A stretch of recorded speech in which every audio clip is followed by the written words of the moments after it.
مولانا رومی کی ایک حکایت جو موجودہ حالات پر صادق آتی ہے، فرماتے ہیں ایک شخص طوفان کی آمد کے پیش نظر ایک درخت کے نیچے پناہ لیے کھڑا تھا۔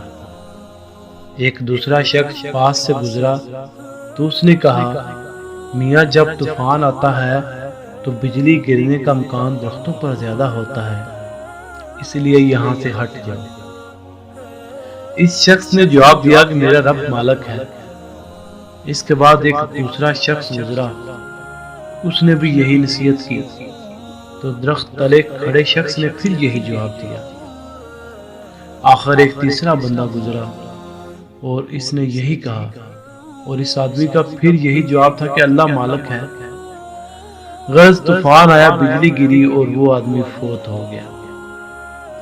یہ سارا منظر جو ایک بندہ خدا دیکھ چکا تھا، اس نے کہا، اس بندے کا تو اللہ پر اس قدر ایمان تھا، پھر بھی خدا نے اس کو کیوں نہ بچایا؟